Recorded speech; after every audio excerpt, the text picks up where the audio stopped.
ವೀಕ್ಷಕರೇ, ಅಂದು ಸೆಪ್ಟೆಂಬರ್ 24, 2024 ದಿನ ಮಧ್ಯಪ್ರದೇಶದ ರಾಜಧಾನಿ ಭೋಪಾಲ್ನ ಶಹಜಹಾನಾಬಾದ್ನಲ್ಲಿ ಒಂದು ಮಲ್ಟಿ ಸ್ಟೋರಿ ಬಿಲ್ಡಿಂಗ್. ಈ ಬಿಲ್ಡಿಂಗ್ ನ ಫಸ್ಟ್ ಫ್ಲೋರ್ ನಲ್ಲಿ 5 ವರ್ಷದ ಸೃಷ್ಟಿ ತನ್ನ ತಂದೆ ತಾಯಿ ಅಜ್ಜಿಯೊಂದಿಗೆ ವಾಸವಾಗಿದ್ಲು. ಸೃಷ್ಟಿ ಇನ್ನು ಅಂಗನವಾಡಿಗೆ ಹೋಗ್ತಿದ್ದ ಕಂದಮ್ಮ. ಅಂದು ಬೆಳಿಗ್ಗೆ ಸೃಷ್ಟಿಯ ಅಮ್ಮ ಆಕೆನ ಅಂಗನವಾಡಿಗೆ ಬಿಟ್ಟು ತಮ್ಮ ಕೆಲಸಕ್ಕೆ ಹೋಗ್ತಾರೆ. ತಂದೆ ತಾಯಿ ಇಬ್ಬರು ಕೂಲಿ ಕೆಲಸ ಮಾಡ್ತಿರೋರು. ಅಂದು ಮಧ್ಯಾಹ್ನ ಸೃಷ್ಟಿಯ ಅಜ್ಜಿ ಸೃಷ್ಟಿನ ಆಕೆ ಅಂಗನವಾಡಿಯಿಂದ ಮನೆಗೆ ವಾಪಸ್ ಕರ್ಕೊಂಡು ಬರ್ತಾರೆ. ಅದನ್ನ ನೀವು ಈ CCTV ಫುಟೇಜ್ ನಲ್ಲಿ ಗಮನಿಸಬಹುದು.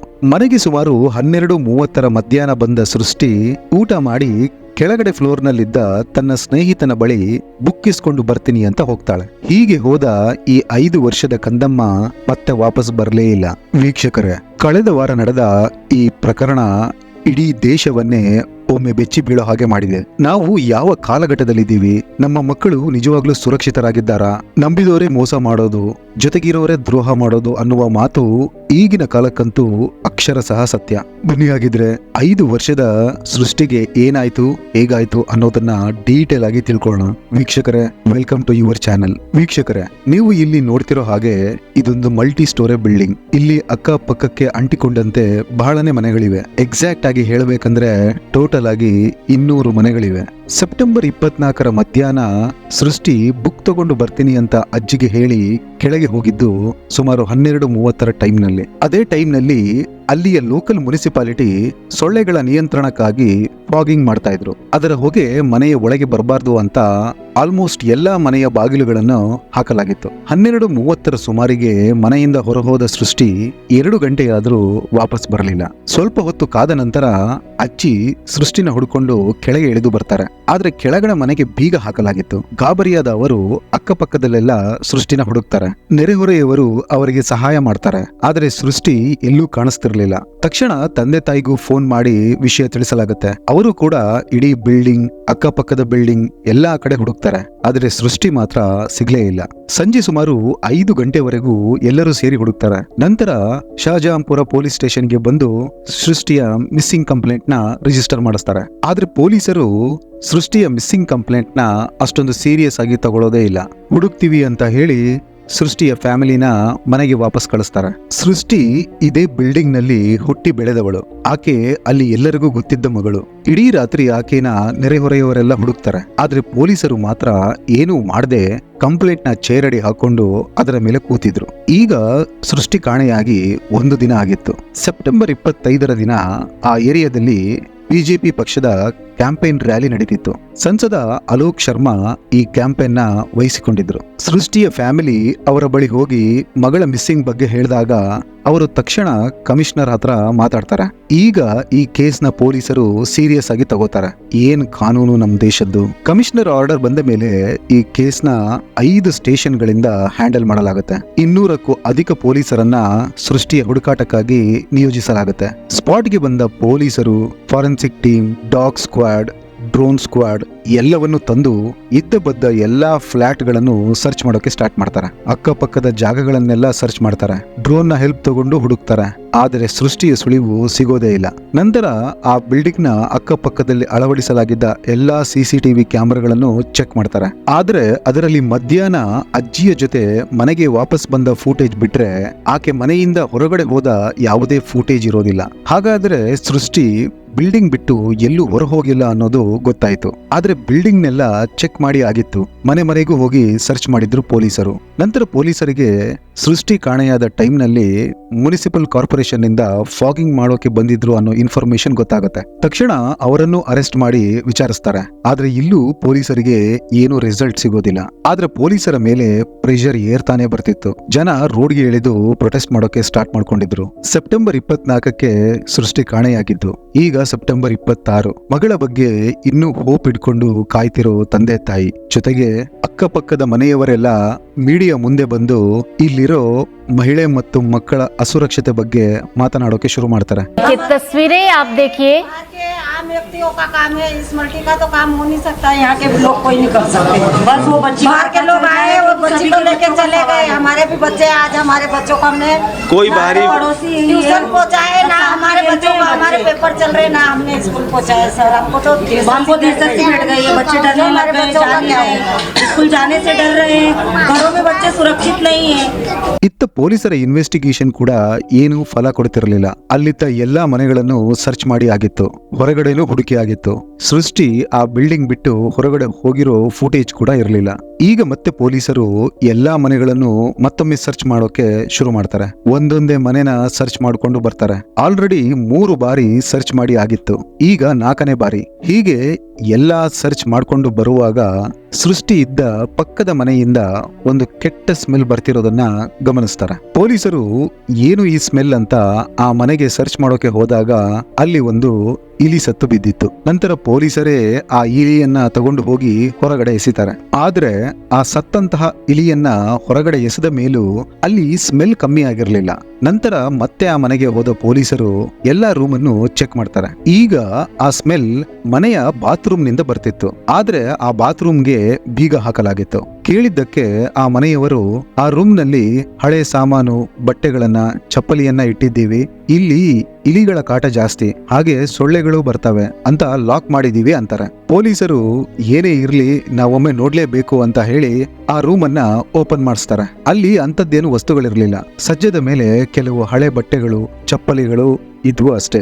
ಆದ್ರೆ ಆ ರೂಮ್ ನಿಂದ ಕೊಳೆತ ವಾಸನೆ ಅಂತೂ ಬರ್ತಿತ್ತು. ಆ ರೂಮ್ ನ ಸಜ್ಜದ ಮೇಲೆ ಒಂದು ಸಣ್ಣ ನೀರಿನ ಟ್ಯಾಂಕ್ ಅನ್ನ ಇಡಲಾಗಿತ್ತು. ಪೊಲೀಸರು ಆ ನೀರಿನ ಟ್ಯಾಂಕ್ ಹತ್ತಿರ ಹೋಗಿ ನೋಡಿದಾಗ ಆ ಕೆಟ್ಟ ವಾಸನೆ ಆ ವಾಟರ್ ಟ್ಯಾಂಕ್ ನಿಂದಲೇ ಬರ್ತಿರೋದು ಅಂತ ಗೊತ್ತಾಗತ್ತೆ. ಆ ವಾಟರ್ ಟ್ಯಾಂಕ್ ನ ಮೇಲೆ ಹಳೆ ಬಟ್ಟೆಗಳನ್ನ, ಚಪ್ಪಲಿಗಳನ್ನೆಲ್ಲ ಇಡಲಾಗಿತ್ತು. ಆ ಟ್ಯಾಂಕ್ ನ ಕೆಳಗೆ ಇಳಿಸಿ ಆ ಬಟ್ಟೆ ಹಾಗೂ ಚಪ್ಪಲಿಗಳನ್ನ ತೆಗೆದು ನೋಡಿದ್ರೆ 5 ವರ್ಷದ ಕಂದಮ್ಮ ಹೆಣವಾಗಿ ನೀರಿನಲ್ಲಿ ಕೊಳಿತಾ ಇದ್ಲು. ತಕ್ಷಣ ಪೊಲೀಸರು ಆ ಟ್ಯಾಂಕ್ ನ ಇನ್ಸ್ಟಿಟ್ಯೂಟ್ ಆಫ್ ಮೆಡಿಕಲ್ ಸೈನ್ಸ್ಗೆ ಪೋಸ್ಟ್ ಮಾರ್ಟಮ್ಗಾಗಿ ಕಳಿಸಿಕೊಡ್ತಾರೆ. ಇದಾದ ನಂತರ ಪೊಲೀಸರು ಆ ಫ್ಲಾಟ್ ನಲ್ಲಿದ್ದ ಎಲ್ಲಾ ಜನರನ್ನ ಮನೆ ಒಳಗೆ ಹಾಕಿ ಹೊರಗಿನಿಂದ ಬಾಗಿಲನ್ನ ಲಾಕ್ ಮಾಡ್ತಾರೆ. ಅದಕ್ಕೆ ಮುಖ್ಯ ಕಾರಣ ಸೃಷ್ಟಿಯನ್ನ ಎಷ್ಟೇ ಹುಡುಕಿ ಸಿಗದಿದ್ದಾಗ ಆ ಫ್ಲಾಟ್ ನ ಜನರು ಎಷ್ಟು ಕೋಪಗೊಂಡಿದ್ರು ಅಂದ್ರೆ ಅವರ ಕೈಗೆ ಈ ಪಾಪಿಗಳೇನಾದ್ರೂ ಸಿಕ್ಕಿದ್ರೆ ಅಲ್ಲೇ ಹೊಡೆದು ಏನ್ ಮಾಡ್ತಿದ್ರು ಗೊತ್ತಿಲ್ಲ. ಹಾಗಾಗಿ 200ಕ್ಕೂ ಅಧಿಕ ಪೊಲೀಸರು ಸ್ಥಳದಲ್ಲೇ ನಾಕಾಬಂದಿ ಹಾಕಿ ಎಲ್ಲರನ್ನೂ ಫ್ಲಾಟ್ ನಲ್ಲಿ ಲಾಕ್ ಮಾಡ್ತಾರೆ. ವೀಕ್ಷಕರೇ, ನಾನು ನಿಮಗೆ ಮೊದಲಿಗೆ ಒಂದು ವಿಡಿಯೋ ತೋರಿಸಿದ್ದೆ. ಪೊಲೀಸರ ನಿರ್ಲಕ್ಷ್ಯ, ಮಹಿಳೆಯರ ಮತ್ತು ಮಕ್ಕಳ ಅಸುರಕ್ಷತೆ ಬಗ್ಗೆ ಫ್ಲಾಟ್ ನ ಜನಗಳು ಮೀಡಿಯಾ ಮುಂದೆ ಬಂದು ಮಾತಾಡ್ತಿರೋ ವಿಡಿಯೋ ನೆನಪಿದ್ಯಾ? ಅವರು ಸೃಷ್ಟಿ ಇದ್ದ ಪಕ್ಕದ ಮನೆಯವರು. ಅದೇ 3 ಜನ ಸೇರ್ಕೊಂಡು ಈ ಮುತ್ತು ಕಂದಮ್ಮನ್ನ ಈ ರೀತಿ ಮಾಡಿ ಹಾಕಿದ್ರು. ವೀಕ್ಷಕರೇ, ಸೃಷ್ಟಿ ಅಂದು ಮಧ್ಯಾಹ್ನ ಕೆಳಗಡೆ ಮನೆಗೆ ಬುಕ್ ತಗೊಂಡು ಬರ್ತೀನಿ ಅಂತ ಹೇಳಿ ಹೋದ್ಮೇಲೆ ಅಲ್ಲಿ ಮುನ್ಸಿಪಾಲಿಟಿಯವರ ಫಾಗಿಂಗ್ ನಡೀತಿರುತ್ತೆ. ಹಾಗಾಗಿ ಎಲ್ಲಾ ಮನೆಯವರು ತಮ್ಮ ತಮ್ಮ ಮನೆಯ ಬಾಗಿಲನ್ನ ಲಾಕ್ ಮಾಡ್ಕೊಂಡು ಒಳಗಡೆ ಇರ್ತಾರೆ. ಬುಕ್ ತಗೊಂಡು ಬರ್ತೀನಿ ಅಂತ ಕೆಳಗೆ ಬಂದ ಸೃಷ್ಟಿ ಆ ಮನೆಗೆ ಬೀಗ ಹಾಕಿರೋದು ನೋಡಿ ತನ್ನ ಮನೆಗೆ ವಾಪಸ್ ಓಡಿ ಬರ್ತಿರ್ತಾಳೆ. ಆಗ ಈ ಅತುಲ್ ಬಾಲ್ಸಿ 5 ವರ್ಷದ ಸೃಷ್ಟಿನ ಮನೆ ಒಳಗೆ ಕರ್ಕೊಂಡು ಹೋಗ್ತಾನೆ. ಸೃಷ್ಟಿಗೆ ಆ ವ್ಯಕ್ತಿ ತಾನು ಹುಟ್ಟಿದಾಗನಿಂದಲೂ ಗೊತ್ತು. ಅಕ್ಕಪಕ್ಕದ ಮನೆಯವರು. ಅತುಲ್ ಎಂಬ ಈ ರಾಕ್ಷಸ ಸೃಷ್ಟಿನ ಮನೆ ಒಳಗೆ ಕರೆದು ಬಾಗಿಲನ್ನ ಲಾಕ್ ಮಾಡ್ತಾನೆ. ನಂತರ ಒಬ್ಬ ಮನುಷ್ಯ ಮಾಡೋದು ಸಾಯ್ಲಿ, ಯೋಚಿಸೋಕು ಆಗದ ಕೆಲಸನ ಆತ ಆ ಪುಟ್ಟ ಮಗಳ ಮೇಲೆ ಮಾಡ್ತಾನೆ. ನಂತರ ಆಕೆನ ಗಂಟಲು ಹಿಡಿದು ಉಸಿರುಗಟ್ಟಿಸಿ ಸಾಯಿಸ್ತಾನೆ. ನಂತರ ಸೃಷ್ಟಿಯ ದೇಹವನ್ನ ಮಂಚದ ಕೆಳಗೆ ಬಚ್ಚಿಡ್ತಾನೆ. ಈ ರಾಕ್ಷಸ ಇಷ್ಟೆಲ್ಲ ಕೆಲಸನ ಕೇವಲ 35 ನಿಮಿಷದಲ್ಲಿ ಮಾಡಿ ಹಾಕಿದ್ದ. ಕೇವಲ 35 ನಿಮಿಷದ ಚಪಲಿಗೆ ಒಂದು ಮಗುವಿನ ಜೀವಾನೇ ತೆಗೆದಿದ್ದ ಈ ಹೈವಾನ. ಈ ಟೈಮ್ನಲ್ಲಿ ಮನೆಯಲ್ಲಿ ಆತ ಒಬ್ಬನೇ ಇದ್ದ. ಸಂಜೆ ಆತನ ಅಕ್ಕ ಚಂಚಲ್ ಹಾಗೂ ತಾಯಿ ಬಸಂತಿ ಮನೆಗೆ ಬರ್ತಾರೆ. ಆಗ ಅತುಲ್ ತನ್ನ ತಾಯಿ ಹಾಗೂ ಅಕ್ಕನಿಗೆ ತಾನು ಮಾಡಿದ ಕಚಡ ಕೆಲಸನ ಹೇಳ್ತಾನೆ. ಇದಕ್ಕೆ ತಾಯಿ ಹಾಗೂ ಆತನ ಅಕ್ಕ ಚಂಚಲ್ ಒಂದು ಬ್ರಿಲಿಯಂಟ್ ಐಡಿಯಾ ಕೊಡ್ತಾರೆ. ಅದರ ಪ್ರಕಾರ ಮನೆಯಲ್ಲಿದ್ದ ಆ ವಾಟರ್ ಟ್ಯಾಂಕ್ ನಲ್ಲಿ ಸೃಷ್ಟಿನ ಹಾಕಿ ಇಟ್ಟಿರೋಣ. ನಂತರ ನಾಳೆ ಟೈಮ್ ಸಿಕ್ಕಾಗ ಹೊರಗಡೆ ಎಲ್ಲಾದ್ರೂ ನದಿಗೆ ಎಸೆದು ಬರೋಣ, ನೀನೇನು ಟೆನ್ಷನ್ ಮಾಡ್ಕೋಬೇಡ ಅಂತ ಅತುಲ್ನ ಆತನ ತಾಯಿ ಹಾಗೂ ಅಕ್ಕ ರಕ್ಷಾ ಕವಚದಂತೆ ಭರವಸೆ ಕೊಡ್ತಾರೆ. ಆದ್ರೆ ಇಲ್ಲಿ ಅವರಿಗೆ ಆದ ಪ್ರಾಬ್ಲಮ್ ಏನಂದ್ರೆ, ಸೃಷ್ಟಿ ಕಾಣೆಯಾದ ದಿನದಿಂದಲೇ ಆ ಫ್ಲಾಟ್ ನ ಜನರೆಲ್ಲ ರಾತ್ರಿ ಇಡೀ ಹೊರಗಡೆನೇ ಇದ್ರು. ನೆಕ್ಸ್ಟ್ ಡೇ 200ಕ್ಕೂ ಹೆಚ್ಚು ಪೊಲೀಸರು ಆ ಫ್ಲಾಟ್ ನ ಆವರಿಸಿಕೊಂಡಿದ್ರು. ಇದರ ಮಧ್ಯೆ ಅವರಿಗೆ ಸೃಷ್ಟಿನ ತಗೊಂಡೋಗಿ ಬಿಸಾಕೋಕೆ ಅವಕಾಶನೇ ಸಿಗ್ಲಿಲ್ಲ. 2-3 ದಿನ ನೀರಿನಲ್ಲೇ ಇದ್ದ ಸೃಷ್ಟಿಯ ದೇಹದಿಂದ ಕೊಳೆತ ವಾಸನೆ ಬರೋಕೆ ಶುರು ಆದ್ಮೇಲೆನೆ ಪೊಲೀಸರಿಗೂ ಗೊತ್ತಾಗಿದ್ದು. ಇದರಲ್ಲಿ ಪೊಲೀಸರ ನಿರ್ಲಕ್ಷ್ಯ ಬಹಳನೇ ಇದೆ. 4ನೇ ಬಾರಿ ಅವರು ಆ ಮನೆನ ಚೆಕ್ ಮಾಡಿದ್ದು. ಮೊದಲ 3 ಬಾರಿ ಅವರಿಗೆ ಏನೂ ಸಿಕ್ಕಿರಲಿಲ್ಲ. ಬರೀ ಮನೆಯ ಹಾಲ್ನ ಚೆಕ್ ಮಾಡಿ ವಾಪಸ್ ಹೋಗಿದ್ರು. ಸೃಷ್ಟಿ ಕಾಣೆಯಾದ ದಿನದಿಂದಲೇ ಈ ಅತುಲ್, ಚಂಚಲ್, ಬಸಂತಿ ಎಲ್ಲರೂ ಸೃಷ್ಟಿಯ ಫ್ಯಾಮಿಲಿಯ ಜೊತೆ ಸೇರಿ ಆಕೆನ ಹುಡುಕೋ ನಾಟಕವಾಡಿದ್ರು.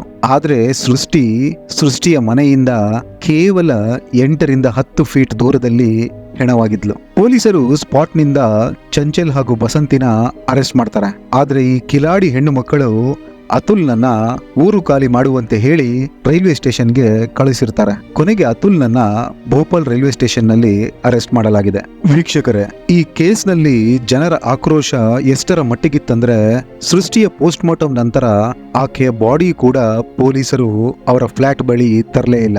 ಸೃಷ್ಟಿಯ ಫ್ಯಾಮಿಲಿಯವರನ್ನೆಲ್ಲ ಸರ್ಕಾರಿ ಜಾಗಕ್ಕೆ ಕರೆಸಿ ಅಲ್ಲಿಯೇ ಅಂತ್ಯ ಸಂಸ್ಕಾರ ಮಾಡಿ ಮುಗಿಸ್ತಾರೆ. ಸೃಷ್ಟಿ ಪಕ್ಕದ ಮನೆಯಲ್ಲೇ ಇದ್ರೂ ಯಾರಿಗೂ ಗೊತ್ತಾಗದ ಹಾಗೆ ದಿನಕ್ಕೆ 3 ಬಾರಿ ಫೆನೈಲ್ ಹಾಕಿ ಸ್ಮೆಲ್ ಬರಬಾರ್ದು ಅಂತ ನೋಡ್ಕೊಂಡಿದ್ಲು ಈ ಚಂಚಲ್. ಈಕೆಯ ಮೇಲೆ ಆಲ್ರೆಡಿ ಕೆಲವೊಂದು ಕೇಸ್ಗಳಿವೆ. ಆಕೆಯ ಫೋನ್ ಸರ್ಚ್ ಮಾಡಿದ ಪೊಲೀಸರು ಅದರಲ್ಲಿ ಬಹಳಷ್ಟು ಹೆಣ್ಣು ಮಕ್ಕಳ ಫೋಟೋಗಳು, ವಿಡಿಯೋಗಳು ಇರೋದನ್ನ ರಿಪೋರ್ಟ್ ನಲ್ಲಿ ಮೆನ್ಷನ್ ಮಾಡಿದ್ದಾರೆ. ಪೋಸ್ಟ್ ಮಾರ್ಟಮ್ ರಿಪೋರ್ಟ್ ನಲ್ಲಿ ಆ ಮಗುವಿನ ಸಾವಿಗೂ ಮುನ್ನ ಈ ರಾಕ್ಷಸ ಆಕೆನ ಬಲಾತ್ಕಾರ ಮಾಡಿದ್ದಾನೆ ಅನ್ನೋದು ಕನ್ಫರ್ಮ್ ಆಗಿದೆ.